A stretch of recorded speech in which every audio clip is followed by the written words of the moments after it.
This is the Microsoft Cloud Show, episode 212, recorded live September the 12th, 2017, where CJ and I are going to talk about Hurricane Irma, Voitanos launch, Ignite plans for the podcast, Teams external access, and more. What if you could take any process your teams use to get work done and make it happen automatically? What if you could save countless hours and help people work better together? Nintex can make that happen. With the Nintex platform, work flows from person to person, system to system, to the cloud and back, and it flows in and out of the tools that you use every day. With Nintex, work flows so your teams can work smarter, work faster, and be more connected than ever. Good morning, CJ. Hey. Still alive? I am. How are you doing, man? Well, all things considered, phenomenally. Yeah, phenomenal. Awesome. But that's all relative, really, isn't it? Yeah. Yeah, you've had a hell of a few days. Yeah. And, well, I guess first things first, people know about the hurricane in Florida. Obviously, you live in Florida, but you've had a harrowing bunch of days. So, first up, I was expecting to do this show by myself. We had a backup plan if you'd lost power and internet and were disconnected from the tubes, so to speak. But it's great to have you on the show. Trust me, man. It is very nice to be doing this with you today. It's very, very nice. And we lucked out. We, relatively speaking, me, personally, my house, my family, yes, we lucked out. And for non-Americans, lucked out is a good thing. Yeah, so... Other people think that's a bad thing. Yeah. When I first came to the country and somebody said, you really lucked out, I was like, oh no, it's great. But yeah, so that means good things. Well, not, yeah, relatively speaking. Yeah. So yeah, you've had a harrowing few days, my friend. That's rough. So all things considered, my life has been uneventful and painless, but I've been watching with great interest the news and what's been going on down there. Not just because I've got friends down there, obviously, is obviously a big deal, but also the Ignite conference is coming up in Orlando as well. And so lots of stuff going on in Florida that is potentially impacted, obviously lives being the biggest one, but lots of other things too. So enough about me. You're alive and kicking, my friend. We're very happy to have you on the show, obviously, back again. And you've just been hunkering down the last few days by the sounds of it. Yeah, it's been rough. We've been talking on text periodically when you've had cell service. Yeah, that was it's amazing. I'll explain a little bit, give people some perspectives. I know we have a worldwide audience, and well, I'm going to guess that most people have not experienced this. And so I thought I really wanted to do this show today because number one, it kind of helps you get back to normal. Number two, well, selfishly, today's also a big day. The day that you're hearing this show, if you listen to it the day it comes out, this is also a big day for me, and I wanted to do it. We'll get to that in a little bit. But then, it's also a way to kind of share with people a real kind of a thing, like not what the media says about a big event like this, because there's a lot of bullshit that the media puts out there about this kind of stuff, about natural events and stuff. And I know a lot of people saw what happened with different hurricanes in the past. Most people think about Katrina. Most people think about the Harvey that happened in Houston just recently. So I gave you something real. But we're recording this on Tuesday, September the 12th. The leading up last week, so this was the first week of September, we were all watching Hurricane Irma in the Atlantic coming across. And it got our attention because number one, it was the biggest hurricane ever in the history of storms being recorded in the Atlantic basin, both in terms of size and in terms of strength. It set records for the longest being a Category 5. When you think about the different categories for a hurricane, so interesting fact, a Category 5 is 250 times stronger than a Category 1. It's held records for the longest time that it had sustained winds over 185 miles an hour. It was supposed to come up the eastern side of Florida or up into like Miami area, which is on the eastern tip of Florida, and then just kind of stay inland and kind of go right up. And we were expecting, I'd say at one point we were expecting to get a Category 3 direct hit on us, which, that's a pretty big storm. We were expecting to lose power and everything, but it wasn't one for where I live, where I personally live. It was not one for me to evacuate.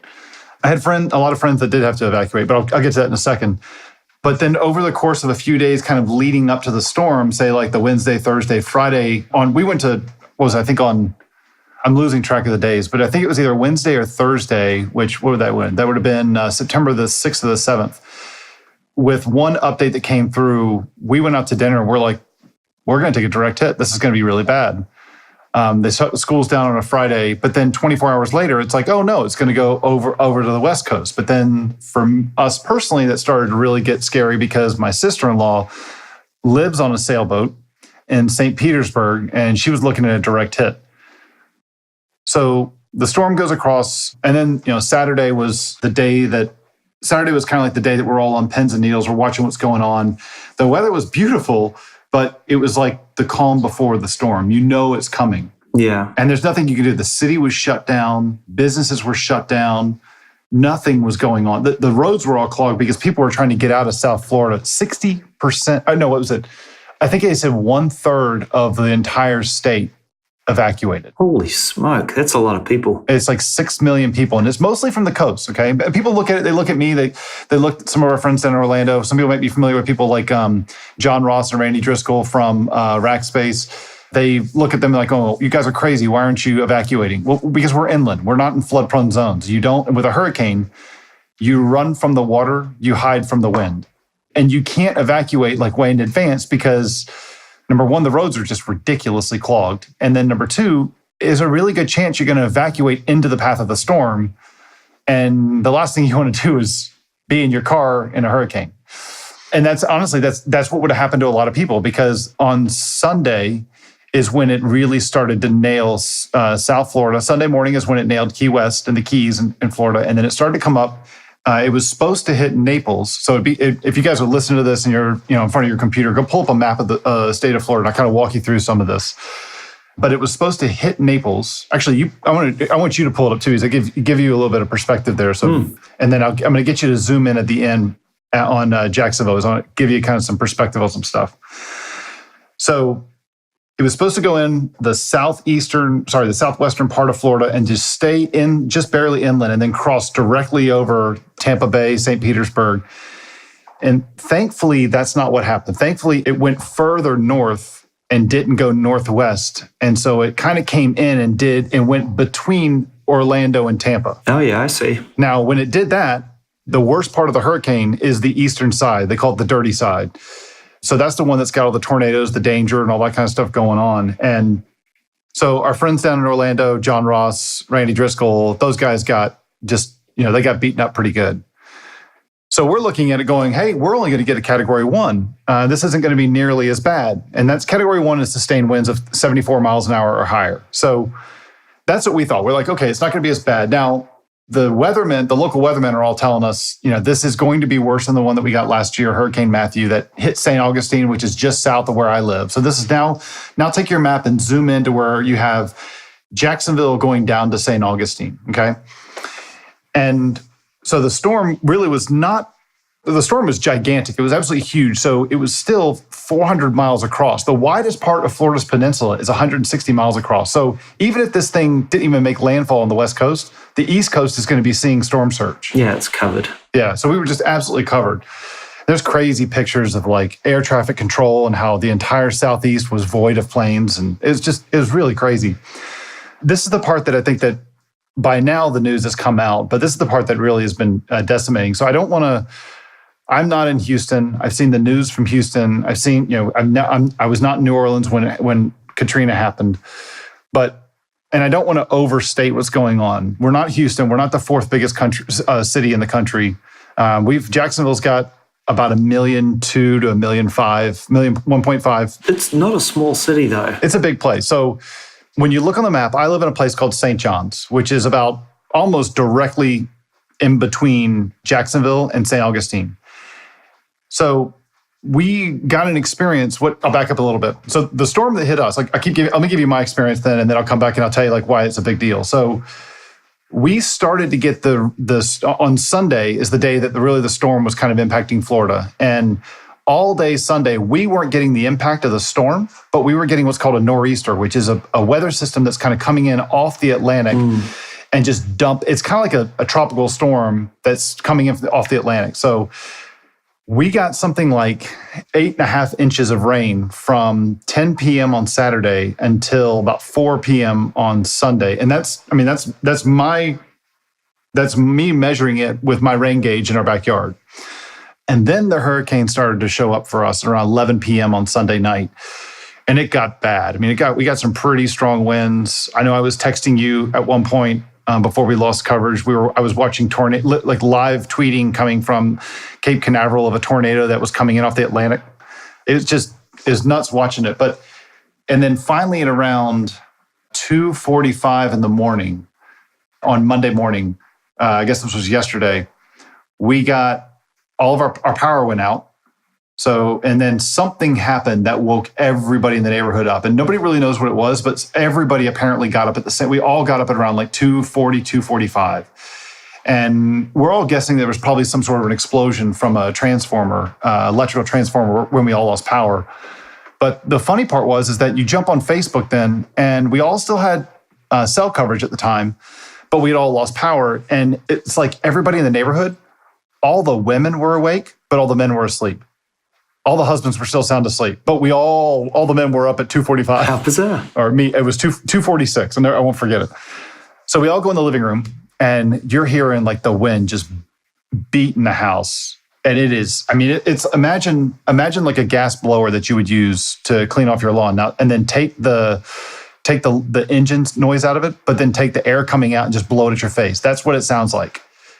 Now take a garden hose and shoot water at your face. It's about that loud against the side of your house. It's like, I guess, sticking your head out of a sunroof at 200 miles an hour. In a rainstorm. Yeah. So it was nuts. And you're hearing, I live on a preserve in the backyard in the backyard. So you're hearing stuff crack and break and fall, and you hear something slam up against the side of the house the whole time. And I don't want people to think that we're like some heroes or something. We were safe in our house. We did not, our kids didn't stay on the second floor where they usually sleep. They were in our bedroom with us on the floor. The dog was on the floor. My mother-in-law moved out of her house, came over to our house. We were safe, okay? So we're not stupid. We're not heroes. We're not brave or anything like that. And, one reason you don't leave is, apart from the reasons I gave you before, but it's also because of the looting that can happen as well. I am all for creating a law that says during a hurricane, when people evacuate, if there's a looter, shoot on sight. That's one of the lowest forms of human. I mean, just shoot them right in the head, get them done with. Taking advantage of people, when they're the most vulnerable. Yeah, you're leaving to save your life. You're leaving, to save your life, and then people are taking advantage of it. No sympathy for it. So, all right. So all that happened. Then the scary part, I guess, was the next morning, yesterday morning, on Monday morning around 10:30. The news starts to come out about some emergency that's happening downtown. I'll explain that in just a second, what made the issue so bad.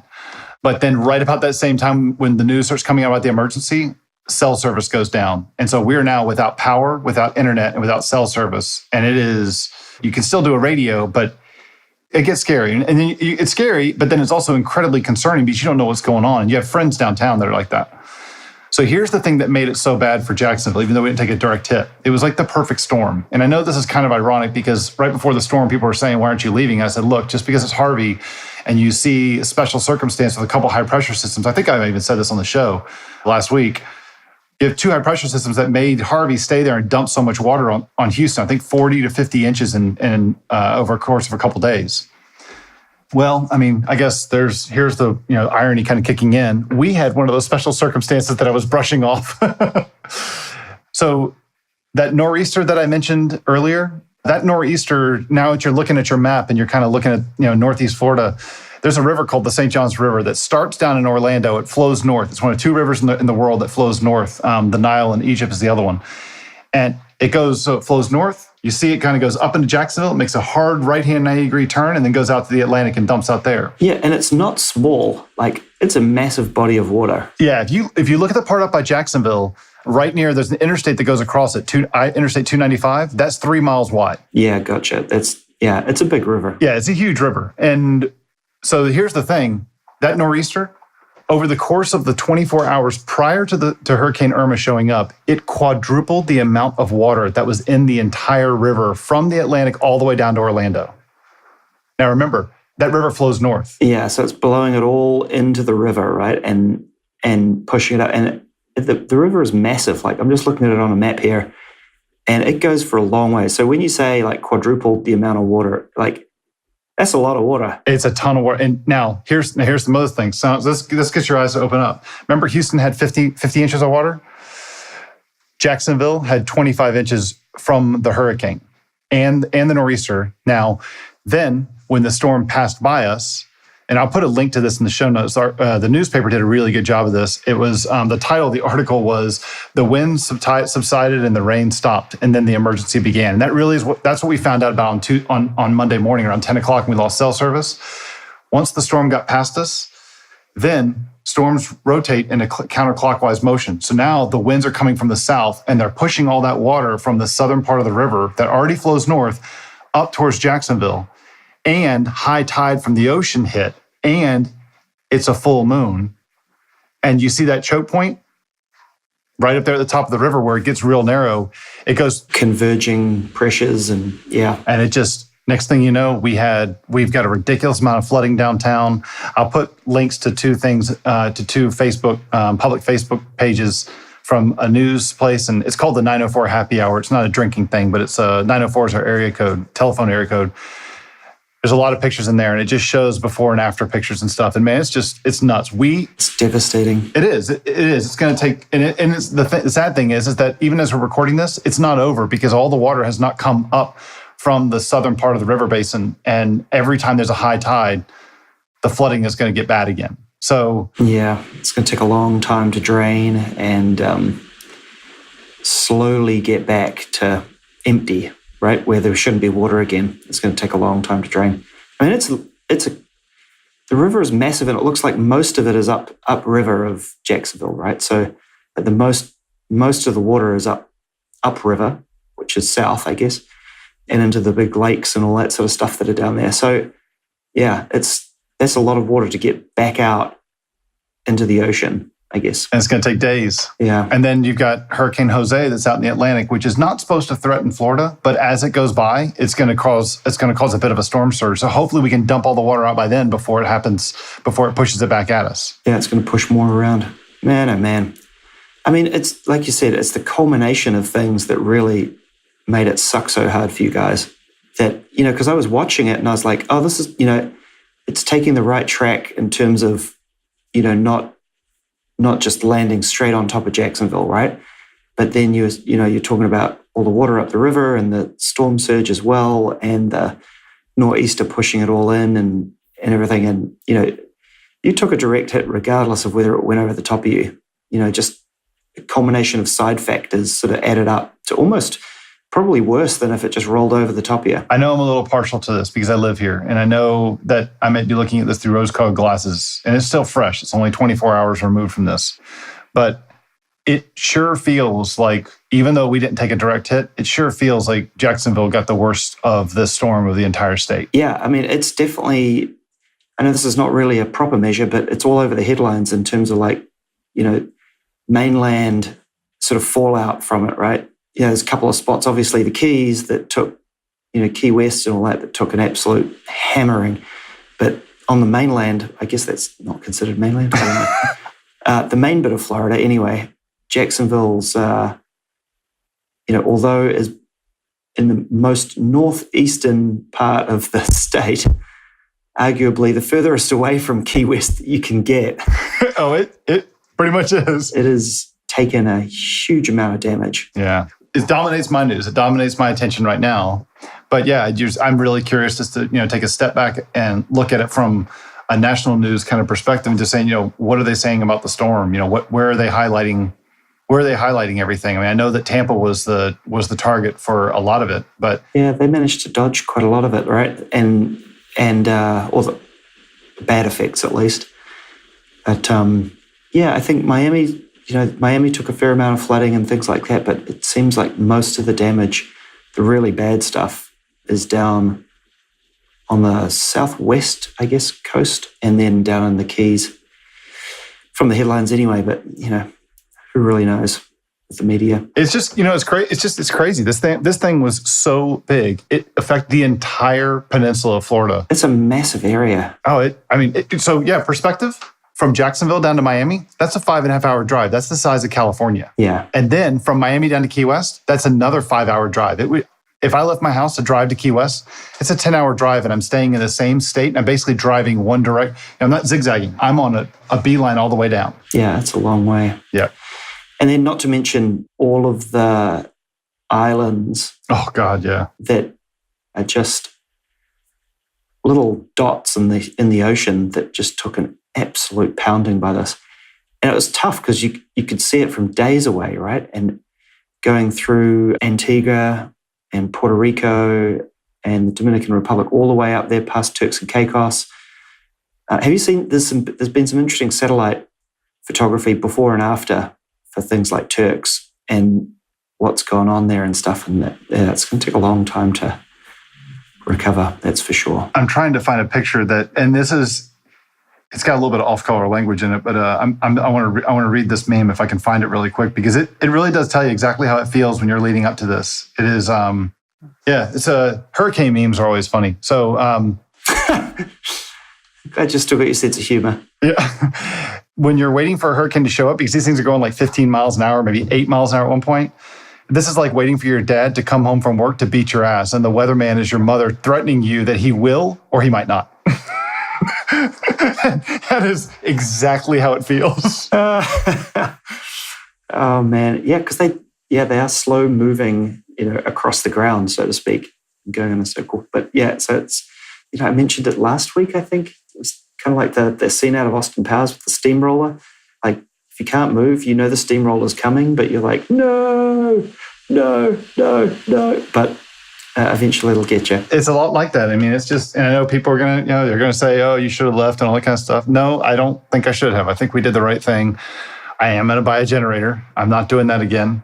And I've been through this a couple of times, but the stupid part of me is that I realized that, I will tell you two things, and I want to get to this too in a sec, and then I'll be done with it. I won't keep ranting on about this. But I do not recommend trying to launch a product with a hurricane bearing down on you. Understatement of the century, dude. Yeah. Do as I say, do not do as I do. Yeah, exactly. That's one. Yeah, good point. Number two that's highly related to this is that, so I had an epiphany that I work from home. My entire income is based on my work that I do from home.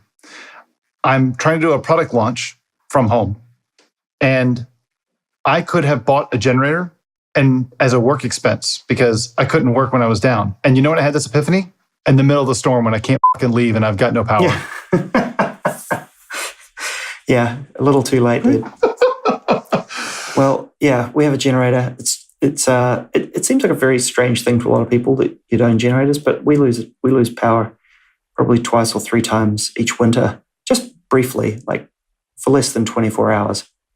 24-hour one would be super long time, right? But normally it's for 4 or 6 hours or whatever, because there's a lot of trees, and when it blows, gets windy, blows pretty hard, trees come down, things like that, knock power out, stuff like that. It's fully ghetto. But anyway, we have a generator plugged into the house to keep us up and running. So I highly recommend them. It's I need to do my research now. I need to find out, what's the right thing to get. Do I power the whole house? Do I get one that's just got 4 plugs to power a refrigerator and a couple other things? Yeah, I've got some ideas on this for you. I've been through a little bit of this. Yeah, I want to pick your brain on it because I have no idea what I'm looking at now. Hey, so speaking of trying to launch a product and needing a generator to do so, where does this leave you? I'm still doing it. So actually today, as the show's coming out, launching today. So by the time this show comes out, it should come out 10. Thank you. Thank you. I start with a slow, end with a fast clap, cover all the bases. I appreciate it. So the hurricane has impacted my plans, but so the show comes out today. When you hear the show, and it comes out on September the 19th at 12 o'clock. I'm releasing the show, the podcast, the course on mastering the SharePoint framework for developers. That should be that'll be out today, available for purchase. I am doing something special. I mentioned this, I think, on the last show, and I'll have a link to it in this show notes as well, that just for the first 24 hours of the release, my first day launch, I'm offering a 50% discount. And so anybody who is on my mailing list will get a discount code where you can purchase the course for a 50% discount. If you go to the website, go to the course page, look at the frequently asked questions. I address things like, what if you want to upgrade? What if I upgrade later? All that stuff is all answered.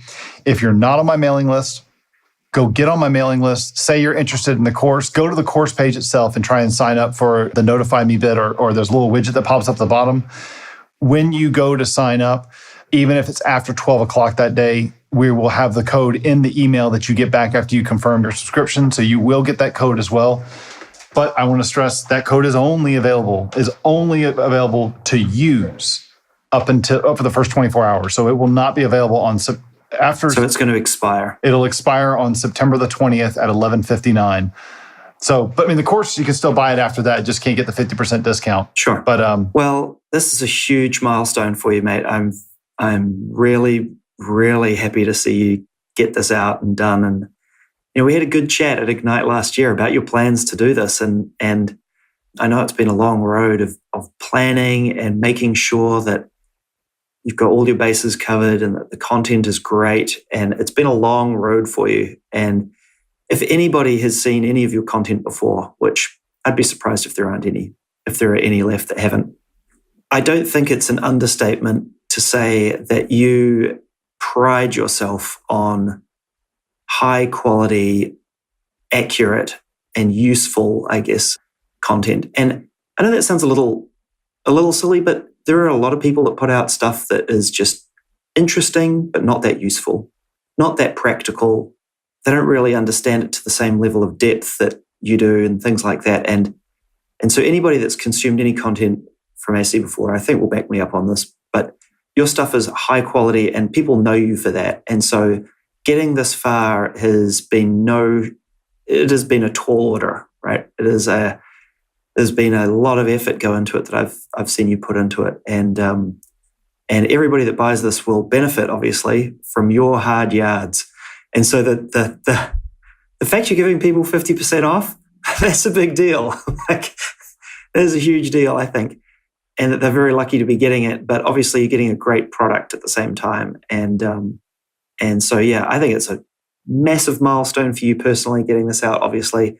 But also everybody's been waiting and they know this is going to be the course if you want to learn from the master as it comes to SharePoint development, and especially with the SPFX. So go buy it now. Thank you, CJ. I really appreciate that, and I definitely owe you a drink. No, I really appreciate it. It's been, that whole the perfectionist side of me is something that I actually fight against a lot, and so there's a lot of times when I have to sit there and go, no, it's good enough, and everyone's like, it was good enough about 2 days ago. Stop. Yeah, I can see you struggle with that, and that is a hard balance, right? Because you want the course. I know you want the material and content you put out to be the best you can possibly do. And perfect is the enemy of done sometimes, right? Or good, or whatever the saying is. But and then you've got the constantly moving challenges as well. Like SPFX is a work in motion, right? So there's updates and new things that come out, and you've got to adapt and change to that. And the way you're structuring your course is a nice way to deal with that. But yeah, it's been really interesting from my perspective watching this come together and seeing how you've approached it, and looking at some of the things that you've sent my way to review or look at and go, hey, what do you think about this? Or should I do it that way? Or things like that. It's been fascinating to watch. And so it's a huge milestone for you. Yeah, I appreciate it. It's been a long road, and it's long overdue in releasing it. And it's not done yet. Oh, no, it's not done. In fact, it's not finished.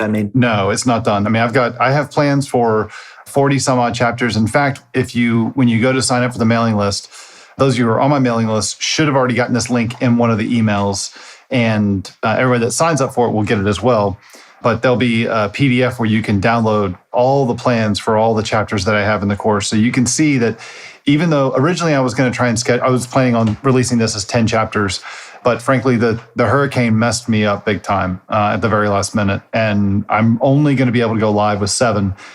It's just 7 on launch day, though. If you buy it on launch day, if you buy it anytime after launch day, you get access to all the content as it's released. It's an evergreen course. So it's still coming. It's just stuff is going to come a little bit later than I want. And it's chapters that really should be in the course, but I'm sorry, Hurricane got me. Yeah, so your plan is to follow up with new content relatively quickly, right? Oh yeah, I mean it's going to be. I plan on doing a drop every few weeks. This is my only job that I'm working on right now. I'm only recording content and building the course, and I'm trying to find ways to even optimize and to scale it as well to get stuff done even faster. So hey, look, man, between you and me, and I guess some people might be listening in on this conversation. I'm hoping for a good launch day so that I can work on the content and then I can have enough revenue coming in on day one to be able to get one or two people to help me on the production side, which they're already helping me now on stuff that just takes a while to get done. But let me record the demos, let me write the script, let me record the audio, and then hand it to somebody and say, hey, put it together for me. But it's get the editing, so that I can then just go over and I can proof it but because that stuff takes time. The writing, the writing and the recording the demos and stuff, that's not as bad. It's everything around it. So, oh yeah, for sure. It's out there. There's a link in the show notes if you guys want to take a look at it. There's also a video in that link on that blog post that I'm going to link to in the show notes that has a video that explains not only what the pre-launch is all about, but it also explains how the 24-hour one-day sale is going to go as well.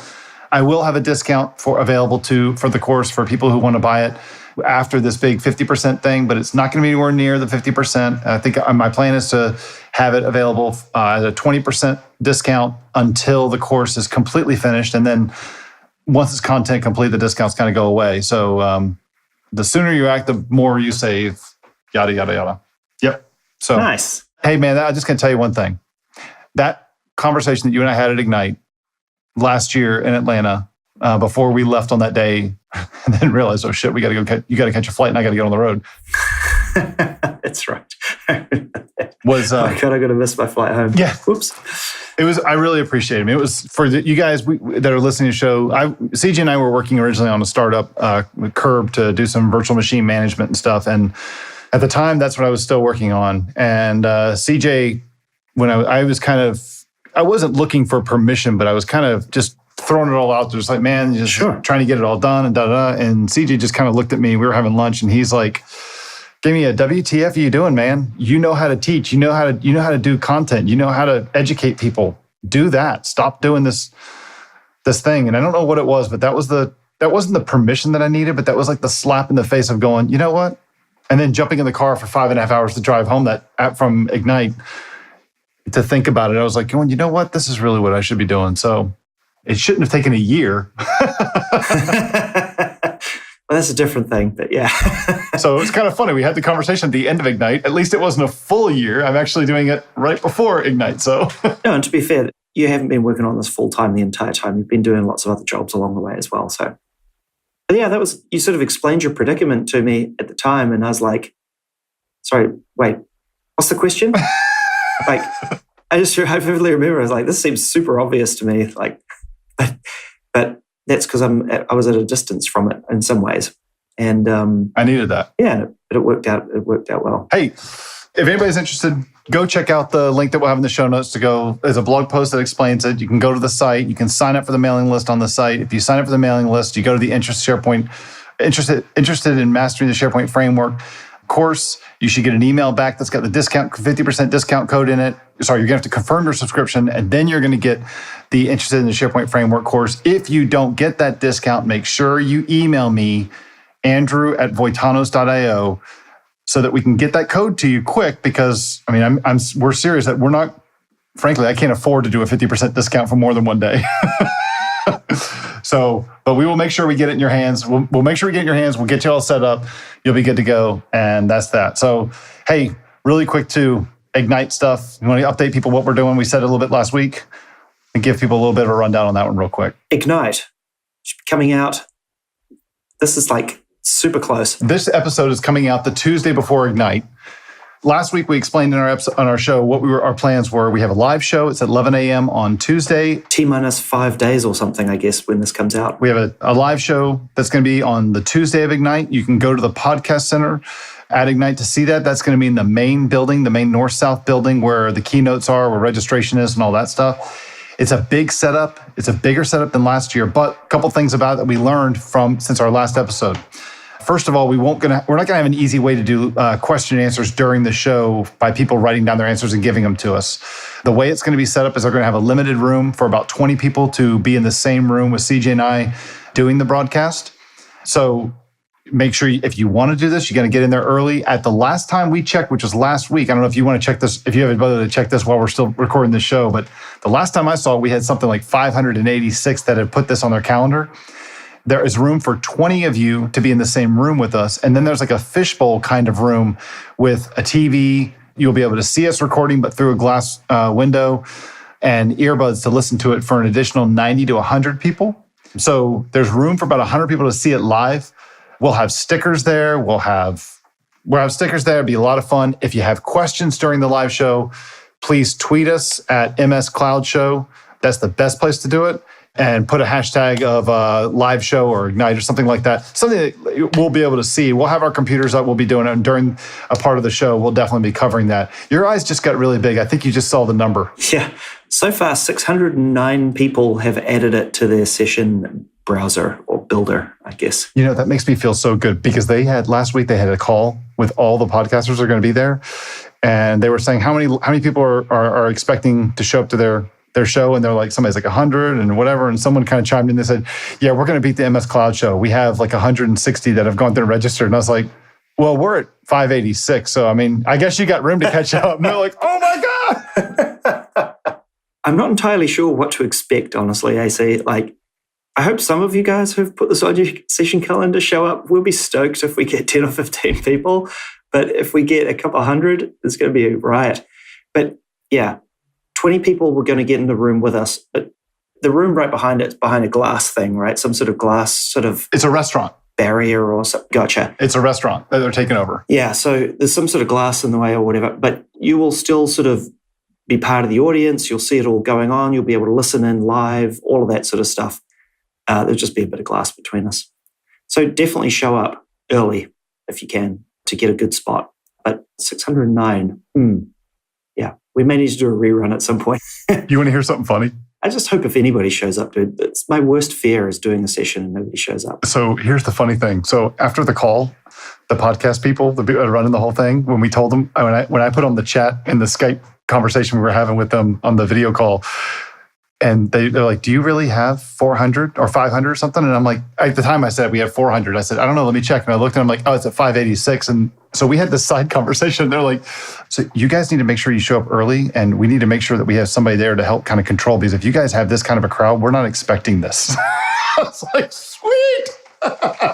Yeah, that's awesome. Yeah, I hope a few of you show up. Please show up. It'll be fun. And the other thing too, we said last week that we're going to be broadcasting on Facebook Live and on YouTube Live. We're not. We're only doing it on YouTube Live. So we'll tweet that out when it goes live. We'll probably do like a Facebook Live kind of thing, the kind of pre-show that CJ are trying to do.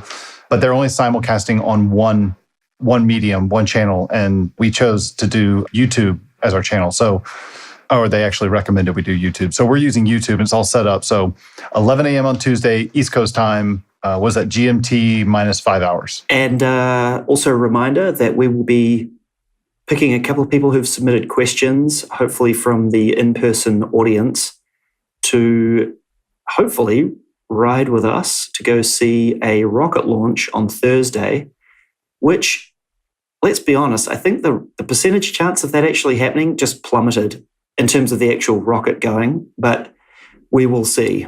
We will see. Now, I looked into it while we were doing this, while we were recording this, and we're not sure, but let's just, between the last time we recorded and this time, something happened that might have impacted it, like... a hurricane? A hurricane, yep, a hurricane.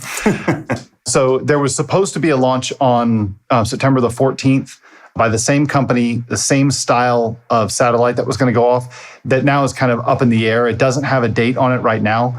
The one that we've been talking about is September the 28th, which is it's an Atlas V rocket launched by the United Launch Alliance, or ULA. The payload is called NROL-52. That's the one that we're trying to hit. That one still is set for the 28th. The one before it, which is NROL-42, is what's been moved to a TBD. So I don't know if they have to go in sequence or not. I mean, who knows? I mean, Yeah, I don't know. I'm sure they'll be assessing their their launch facilities and their readiness and all that sort of stuff as we speak. So we will find out and keep people posted. Hey, you know what we can promise? I haven't talked to you about the CJ, but I think this is fair to say. Here's what we can promise. We will at least find 2 people from the show audience. We're going to jump in my car. We'll drive around to Orlando a bit, and we'll do a video episode in the car, just talking about something from Ignite or something like that. We'll still do it. We'll still do something. Oh, we'll definitely do something. Worst case scenario, you'll have to put up with us for a couple of hours or something. And we'll go do some stuff. But best case scenario is the launch goes ahead as planned. But we don't know what time yet, so that's still also a bit of an unknown. Let's just say our plans are not particularly solid. Yes, but I tell you what is solid. We've talked about hurricanes, we talked about Voitanos, we talked about Ignite. How about we talk about some cloud news, that reason people tune into our show? I guess so, yes. I am going to have to yield the news to you because I've been a little preoccupied and I really don't know what's happened in the tech space over the last week. Well, there's 2 big things, especially for our listeners, that I think they'll be most interested in. We don't want to go too long, but we do have some news. The Microsoft Cloud Show is sponsored by ShareGate. ShareGate makes it easier for organizations to adopt and use the latest Microsoft productivity tools, helping millions of users be happier and more productive at work. ShareGate is trusted by over 10,000 IT admins from over 110 countries to manage, migrate, and secure their SharePoint and Office 365 environments. ShareGate is recognized as the must-have tool for day-to-day administration of on-premises, cloud, and hybrid environments. Interested in learning more? Check them out on ShareGate.com to learn how ShareGate can make you more productive. So I guess first things first, there was some rumor that came out, well, let's say, not so much of a rumor, because what happened a few days ago is there was an article put out by Paul Thurrott, and Mary Jo Foley also followed up with this. But I think Paul Thurrott figured it out first, Tony Redmond actually put this out first. There was somebody that found some in-product leaks or announcements that Skype for Business is now going to be called Microsoft Teams. And I'd known this was a thing for probably the last 12 months or so. Like they've been lining up for this. I just didn't know when and didn't know how it would look. But so I think what's going on here is, there were 2 things. One, somebody found it in the product, so the log into Office 365 and there's some web interface and things like that popped up. Also, Tony Redmond found a message center post in the admin message center in Office 365 that said, you've got, I think, basically 12 months to opt out of this or something along those lines. So there was a big lead time for knowing that this, controlling the experience for your users. But in a nutshell, I assume we're going to find out more. There'll be a big announcement at Ignite. But what we know right now is that Skype for Business is rolling into Microsoft Teams. That's really all we know. How that will look, I have some ideas that I'll share in a second, but no plans as yet are firm or confirmed from Microsoft at all. So I suspect what's happened here is somebody's pushed a button early or lost control of a deployment somehow, or not really thought things through, or let a feature go live that shouldn't have, and a whole bunch of content's popped up in a bunch of places that shouldn't have, and it's kind of leaked that way. What I think meant to happen is there was going to be an announcement at Ignite, or still will be an announcement at Ignite, announcing that Skype for Business is now Microsoft Teams. And now what that means, that's yet to be determined. We'll see at Ignite. But my guess on this, my theory on this, is that we'll first see the Skype for Business clients be rebranded to something like Teams Chat or Teams Messenger or Teams Communicator or something like that, right? So we'll get a rebranding of the client applications for Skype for Business. And then over time or even immediately, there'll be a new client, the Microsoft Teams client, will roll in the functionality from Skype for Business into it. And so if you think about it, right, Teams has calling and it has all of that stuff in it, but it doesn't have a lot of the PSTN type stuff you need to do, like a dialing pad to call a PSTN phone number, a regular old phone number out there in the world, inbound calls from those things, stuff like that. So I suspect there'll be some brand alignment in the clients.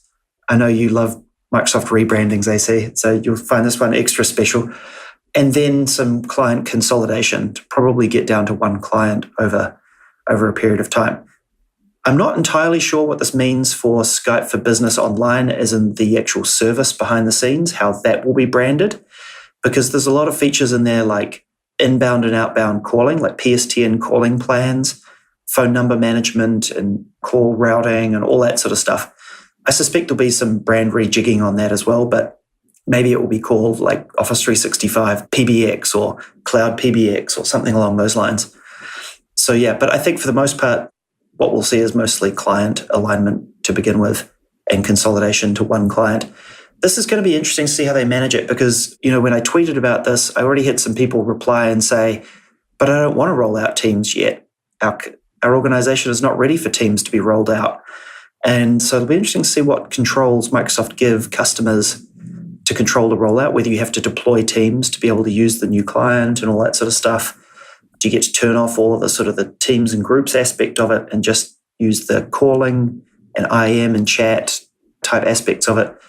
That's all up in the air, so we'll see in due course. But it wouldn't surprise me if there's less controls than you want and that it's almost seen as a way to help push Teams usage in some ways. So we'll see. That was a huge piece of news because that obviously impacts a lot of people, a lot of big customers.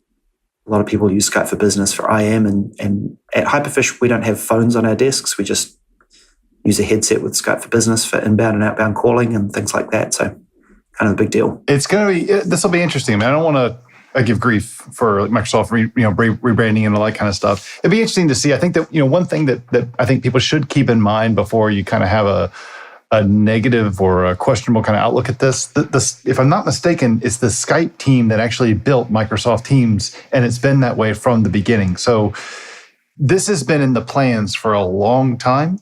It's been kind of known publicly. It's been kind of not known publicly, but it's not really that big of a surprise. It's just one that I think everyone was everybody was surprised at how the messaging came out. I think I would assume that the marketing group, the day that this ZDNet article that Mary Jo Foley put out there and all the things started showing up in the clients, I'm going to guess that it was a bit of a shit show over at Microsoft and marketing for a little bit. Oh, absolutely. This reeks of an engineer not thinking something through and letting something go live and everybody else just face palming. Like somebody had a really bad day. Yeah, it was a lot of engineers screwed this one up, right? Because you had stuff in the messaging center, you had stuff in the product, you had stuff coming out inside of Office 365, and it was just like, wow. It's a complete facepalm moment. It's like the entire product group of multiple people decided to keep marketing in the dark because when they asked marketing about it, there was like no comment for a while. It's like, wow, oops. Yeah, and now it's like, well, the news is out and now everybody's making stuff up as opposed to getting the official words on the, out on the blog and all that sort of stuff. So yeah, I think they're still trying to save it for Ignite, but the horse is bolted, man. Yeah, you want to own the message on something like this, man. You want to own the message. You don't want somebody else to own it. Absolutely. There's a lot of questions. But I know that was a big piece too. But wasn't there another big thing that came out too just recently about Microsoft Teams? Because I saw the thing with Skype for Business, and my first reaction was, this is awesome. So let me get. So that means that if Skype for Business is becoming Microsoft Teams, I don't have to use it anymore because that means that the external sharing and external calls won't work. There's just going to be all my calls are going to work in the organization. So sweet, I lost all my phone calls. Oh, dude. I say that tongue in cheek. Don't joke about things like that. Well, you're partly right in some respects. That's what's so sad about it.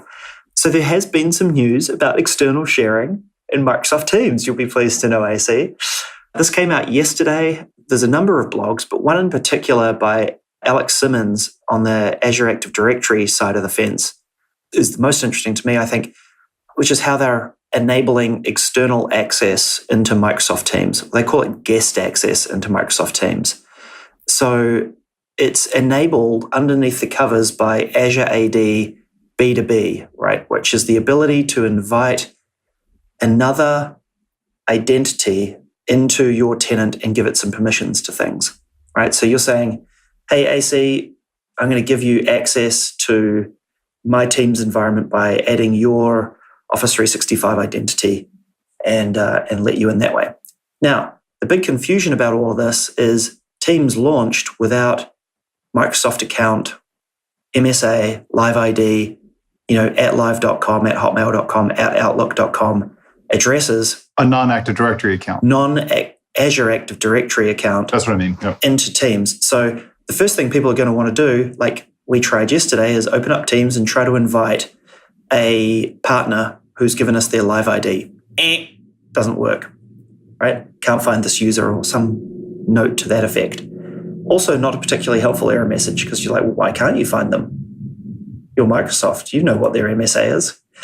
But anyway, so deep in the FAQ, it says, by the way, this only works with other Azure Active Directory accounts or Office 365 accounts. So kiss goodbye trying to invite a partner that's not on Office 365. That's basically what I took away from it. That's not external sharing. Well, yeah. So they're saying that MSA and Microsoft Account Access will come, but to begin with, it's just Azure AD accounts, which means Office 365 accounts, things like that. Hey, I'm with you. Like, that is a super painful limitation because you can't guarantee that a company you're working with has an Office 365 account they can use to log in, things like that. So I'm guessing also part of this is they're going to have to figure out a way. I think they're trying to figure out a way. This is complete guesswork on my part, but I think they're trying to figure out a way to make it so it doesn't end up like Slack, where one person with one Office 365 license invites like 20,000 people into a team and creates an external community that Microsoft doesn't make any money on and just becomes like this, Yammer external network V2, basically, or free Slack network kind of thing. That's probably one consideration. I would certainly think about that, how to deal with that. Okay, so I get that. And I think it's fair to say that they're going to do this. And I think it's fair for them to take the approach of, we're going to do this in a staged approach where no external sharing. Okay, now we're going to open it up for enter Office 365 tenants to be able to use it, but nobody truly external. Because it really is, it's external, but it's like external with an asterisk there. It's an external as long as you're Azure Active Directory. I saw the post come out. I saw some people talking about it, and frankly, I didn't pay attention to it. But everything I saw was external sharing out there. And when I saw external sharing, I'm like, oh, sweet. Then that means that I could use that with somebody that was truly external. And that's not the case. So it's disappointing. That's kind of and you only find out about it when you try to do it and then or go search in the FAQ and the frequently asked questions and find out what it really means. I mean, that should be much more transparent, much more in your face about what they really mean by that. Yeah, it's definitely in the FAQ, but it's deep in the FAQ. Like it's, not an obvious thing from the blog posts, which I think is a bit of a miss. But hey, it's better than nothing. And they're starting to, they mentioned somewhere in a tweet or something like that, Microsoft Account Access is coming at some point. I think they're going to have to really grapple with that whole, somebody buys one license and you can just go create like teams that have heaps of people in them for external groups and they're only being paid for one license. That's going to be curious to see how they figure that out. Yeah, I can understand that. Slack does it, and they do have a way to deal with it where every Slack that I'm in, except for one, is a free Slack, which means that we don't have historical stuff after like 10,000 messages. So there's ways to deal with it, but oh well. We'll see. Maybe we'll have more information coming out about it at Ignite. Hey, rumor just in about Ignite. Apparently, Microsoft are considering canceling it. Oh my God. We will. It's just a rumor. I have absolutely no confidence or confirmation that this might be the case, but apparently the conversations are happening. We will see. I really hope they don't, but obviously, I hope they do if Orlando needs it for the right reasons, obviously. Interesting. Anywho, we'll keep you posted on the Twitterverse if that happens. Yeah, keeping in mind, we've recorded this 1 week before you guys are going to get the episode, so we could be completely talking out it may be a rumor today. It may be like by an hour after we get off the call, they may shoot it all down. Hey, I'm sure they're considering it. Like, that's no surprise. I would absolutely be looking at it and going, are we in good shape to run a conference for 25,000 people? It's a lot. Like the logistics, the flights, all the staff on site, security, the premises, the catering, all of the infrastructure around Orlando that is required to host it. I mean, resources could be better spent elsewhere, perhaps. And so I'm sure there's considerations. Wow. Okay. Cool. We may or may not see you there, AC. That's interesting. It's very interesting. Hey, one final thing I will finish on just before we wrap up. You've heard us talk about Cosmos DB in the past. We've done some interviews on it, things like that. You can try Cosmos DB for free now. They put out a new free SKU I think you get it for like 24 hours or something. You get like an account or something like that you could spin up, and it's completely free for 24 hours. So you can just kick the tires and run some code against it, stuff like that. Kind of a weird trial, got to say. Better than no free trial. Because it's not cheap to run, let's put it this way. Like, it is not a cheap service to add to your subscription. I think that like the min spend is like $30 a month or $40 a month or something like that. So I think they were looking for ways to give people a shot at it, just to see how it worked and play with it. That's cool. I agree with you. It wasn't, if I'm a small-time developer and I want to go play with it, it definitely was, $30 a month is kind of a bit of an investment to kind of jump in on, at the get-go. But yeah, if you've only got an MSDN subscription or something to kick around with it or some free credits, yeah, it gobbles it up pretty quick. Interesting. Very interesting. So that's a bit of news. Teams news, some more Teams news, and some Cosmos DB news. Interesting. Well, we'll have to see where that goes with Ignite and everything, but awesome stuff. Give CodeShip Pro a try. More teams than ever are using Docker and Linux for their .NET applications. CodeShip Pro is a fully customizable, continuous integration and delivery service in the cloud with the best support for any team that is using .NET and Docker together and can run builds on Linux environments. CodeShip Pro comes with ready-to-use integrations for Azure, including Azure Container Service and more. It also offers a free, convenient local CLI tool that allows you to run your builds locally and is the only hosted CI/CD tool that lets you build your own environment, giving you the most control and flexibility no matter what tool or stack you're trying to use. Check out CodeShip Pro's free plan that grants 100 builds per month, unlimited projects, and unlimited users. Open source projects are always free on CodeShip. Visit codeship.com today or check out codeship.com/features/pro to learn more. Hey, yeah, we've been going for quite a bit here, but hey, we do have a couple picks that we want to throw in there for everybody because, if we don't see you in a week at Ignite, we'd like to at least give you some picks. Yay! So, I guess, CJ, I'm going to let you go first. I think you've got some picks here that you'd like to share with us. Yeah, sure. The first one is just a really funny Twitter account to follow. The Twitter account is Expert Beginner 1. And if you're in IT, it is a hilarious Twitter handle to follow.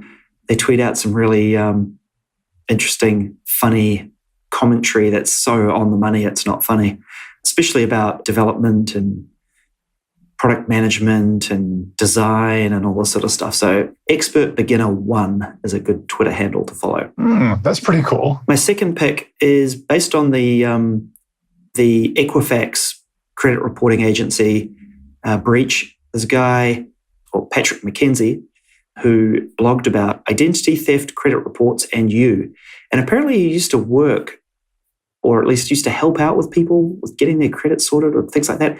Anyway, he's got a really interesting blog post about exactly how to approach if something bad happens with your credit history and your file, how to fix it. And it's very prescriptive. It tells you exactly which order you need to do things, which medium to use, like sending letters versus email versus phone calls, when to get lawyers involved, when to not get lawyers involved, all this sort of stuff. It's a really interesting read and quite a good resource, I think, and timely. That's pretty cool. I've seen him speak before at a conference I go to once a year. That's Patrick McKenzie. He's an interesting bird, but he's definitely he's got really good content, really good advice on stuff too. Really well thought out. When you see this post, it's a monster. Yeah, it's a beast. I read it. I thought it was pretty interesting because it's not the way I would have approached it. So I'm glad somebody with a bit more knowledge has enlightened me. Yeah. Hear ya. What do you got for us? I've got a Boeing 787 in-flight entertainment system security fund where a guy has figured out how to, should I say, hack the in-flight entertainment system on a 787. Oh, great. The whole thing, when you're on a 787, let's see. So this guy here, he was on, I don't see his name off the top of my head, but he says when he was on a Scoot Airlines flight from Singapore on one of their new 787 Dreamliners, he was handed an access code to their in-flight movies page by a stewardess. She told me to access it by connecting to the onboard Wi-Fi and going to scootwifi.com. The domain only exists on the plane, so apparently they've got their own DNS server on the plane. Web server and all that, yeah. So what did he do? He opened up the Chrome developer tools and started taking a look at some stuff. And he found a lot of stuff like different flight phases like unknown, power up, engine start, power takeoff, accelerating, liftoff, climb, cruising, descending, approach, go around, flare, which is interesting. Flare is not what you think it is. Flare phase usually lasts a few seconds before touchdown, so any onboard computer must be able to detect the current phase based on a flight plan or something along those lines. Touchdown, taxi to stop, engine stop, and maintenance. There's a lot of stuff on there that you can go through and check, like latitude, longitude, and it's things to where you check on different things on the actual application. He even found a part where there's a file called software.js that includes a bunch of links and references to DRM plugins and extensions for watching movies for OS X, Windows, iOS, Android. Interesting. It's pretty cool what he did.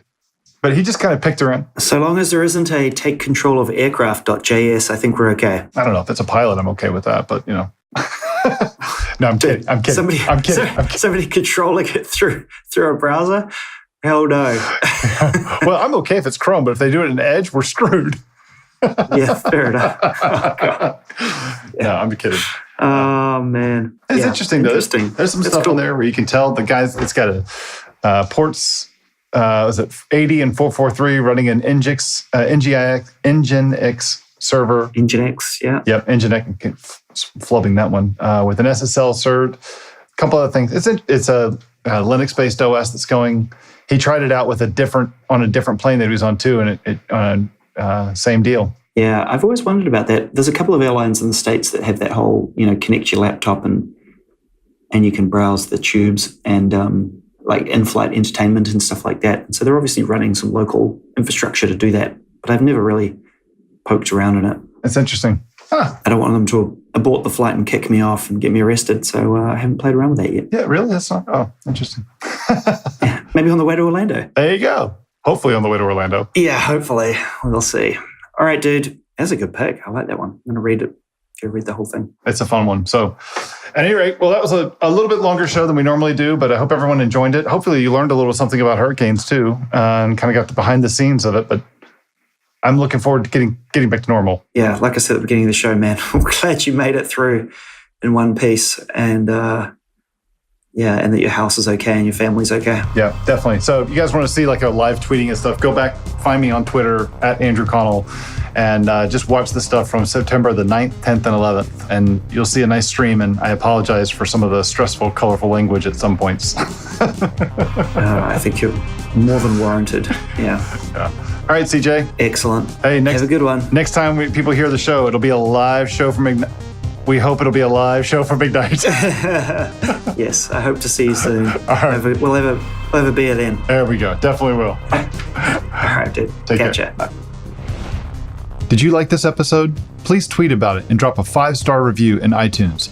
Word of mouth recommendations are the most effective ways for us to grow the show, and we'd really appreciate it.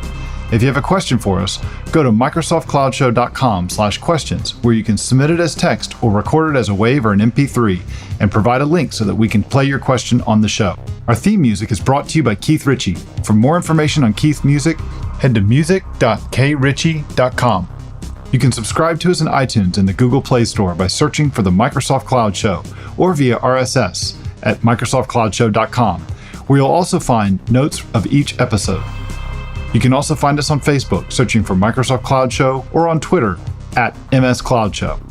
And finally, sign up to our mailing list by heading over to our website and entering your email to interact with us, participate in upcoming interviews, and other cool stuff.